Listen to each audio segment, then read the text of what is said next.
He turned down $4.3 million for a car that's been sitting in his garage since the 60s, and there's a good reason why.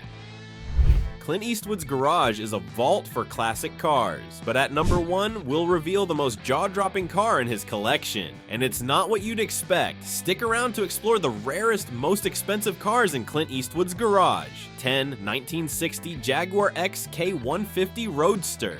Kicking off our list is a British classic and one of Eastwood's personal favorites. During the early years of his marriage to Maggie Johnson, Eastwood was photographed multiple times with the XK150, sometimes under the hood checking oil or just taking a drive with his wife along the California coast. The car later appeared on screen in the 1971 play Misty for Me, which was Eastwood's directorial debut. It was painted white and featured a cool 3.8-liter inline-six engine that produced 265 horsepower and 260 pound-feet of torque. With a 4-speed manual transmission, it could accelerate from 0 to 60 in about 7 seconds and reach a top speed of 136 miles per hour, an impressive performance for its time. The XK150 was built between 1957 and 1961 and was the final evolution of the original Jaguar XK series. And get this, only 9,385 were built. He reportedly got it after owning an Austin Healey, meaning Eastwood had an appreciation for high-performance British roadsters.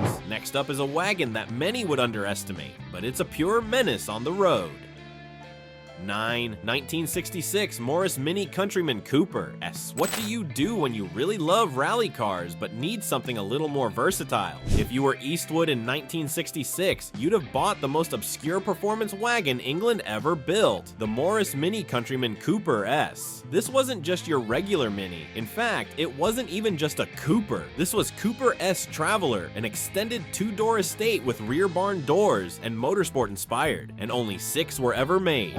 Steve McQueen snatched up 2, and 1 ended up with Eastwood himself. Priced at $30,000, this car is a prize collectible. Clint adored this car. You could tell by how he talked about it. It came from England and has all the Mini Cooper S racing gear, but in a mini station wagon, he once said. It's a cool car because there aren't many like it. When Mr. Eastwood says a car is cool, trust that it is. Initially, it had an old English white finish, but Eastwood had it redone to British racing green. I mean, it's quite impossible to keep it subtle when you have a car with the same rally DNA that crushed the 1966 Monte Carlo Rally. It might have looked like a wagon, but this car was fast. Underneath, it has a high compression engine, uprated suspension, disc brakes, and a snappy gearbox. It was built for serious drivers who appreciated John Cooper's genius without sacrificing cargo space. The next car starred in one of Eastwood's most popular films.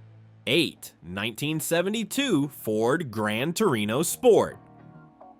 This is another one that was a prop in a movie, and Eastwood decided to keep it. It starred alongside him in Gran Torino, and that name Torino, that's not random. It is a tribute to the Italian city of Turin, known back then as the Italian Detroit. The car comes with an interesting backstory. Before filming began, Eastwood's production company bought the car off eBay from a classic car dealer. Warner Brothers cleaned it up and gave it a second life on set, and when shooting ended, Eastwood bought it. Finished in dark green with a 4.9-liter V8 under the hood, this American muscle car cranked out 172 horsepower and about 300 pound-feet of torque. It wasn't the loudest or flashiest muscle car, but its sentimental value earned it a spot on our list. Enjoying this video? Hit that like button. 7.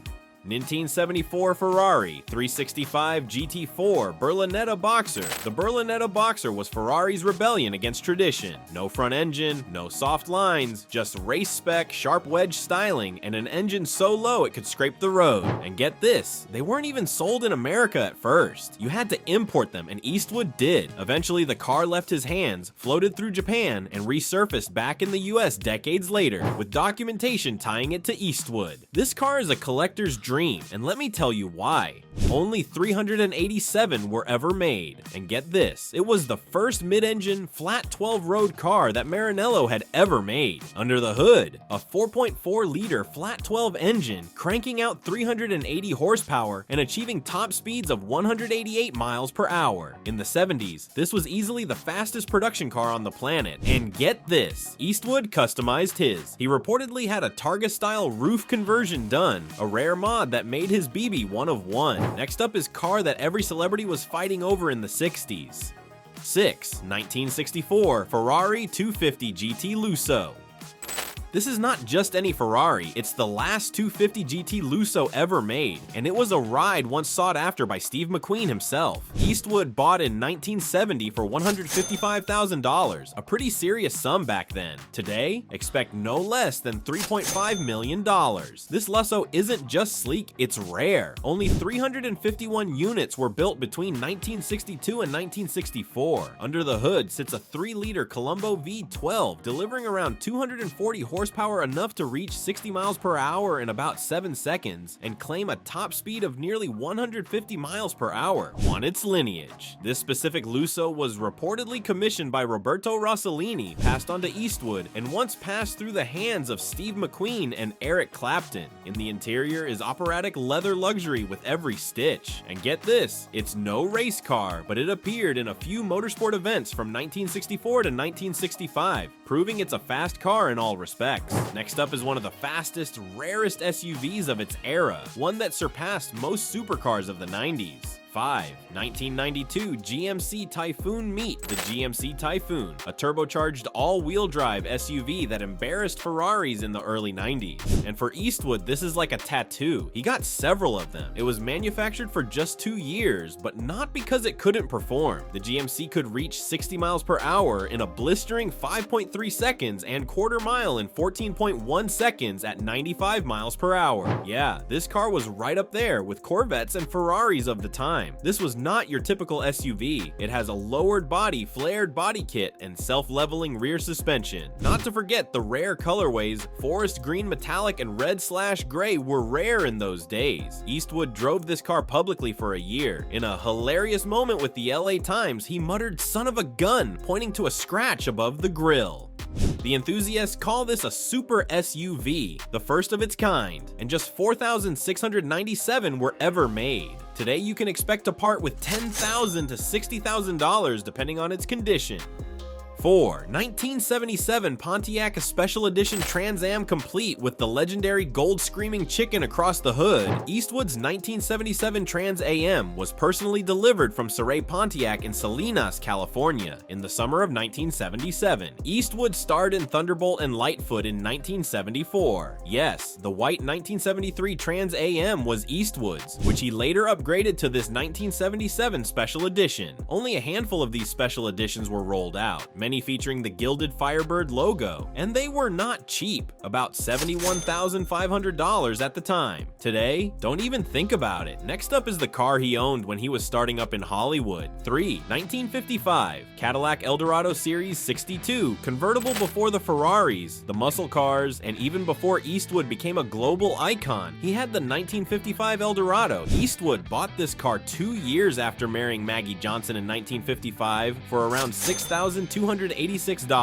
But today, expect to part with $125,000 for this rare gem. With its power windows, leather seats, and sweeping fins, it was the hallmark of luxury and helped shape Eastwood's rising star image. It came with a 331 cubic inch V8 and dual 4-barrel carburetors producing 270 horsepower, a big deal for this era. It was wide, sleek, and quite a statement maker. It was the very symbol of the American dream in the 50s. Eastwood was known to take long drives along the California coast in this convertible, especially around Carmel by the Sea, where he'd later become mayor. Next up is a car that never ever left Clint Eastwood's garage.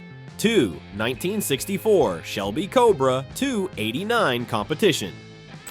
Only 6 of these were ever made. This car was born to win, and Carroll Shelby himself gave input on how to make it that way. Eastwood bought his brand new 1964 Shelby Cobra 289 Competition for just $7,500 in 1964. And here's the kicker. He parked it and didn't touch it for nearly 58 years. It was preserved with original paint, race-spec Goodyear tires, and Shelby's prototype aluminum head 289 V8 is still there. Even the racing logbook is still intact, with Shelby's own handwritten notes taped inside the glove box. And here's another shocker. He turned down $4.5 million for it. Some things are worth more than money. And now to the most surprising car in Clint Eastwood's garage. 2014 Fiat 500e Eastwood's garage is not just vintage Mustangs and Ferraris. Here's the one you'd never have expected. Eastwood has been spotted cruising around California in the 500e, including on the set of American Sniper. He bought it himself, not as a movie prop, but as a practical, environmental environmentally friendly ride. With 111 horsepower and 147 pound-feet of torque, the 500e is no slouch. It can top 93 miles per hour, which is more than enough for the Pacific Coast Highway. Plus, the 87 to 100 mile range makes it perfect for urban runs. But here's what makes this car truly special. Eastwood was one of the first celebrities to go electric. When most Hollywood celebrities were going for gas-guzzling machines, Eastwood chose the 500e, a tiny EV that can fit into California's tightest car parking spots without breaking a sweat. As he puts it, it's a cool car. There aren't many like it, and there you have it. Clint Eastwood's garage, full of history, and each engine has a story to tell. Curious about Andrew Tate's $1 million lineup? Check out our deep dive right here on the channel.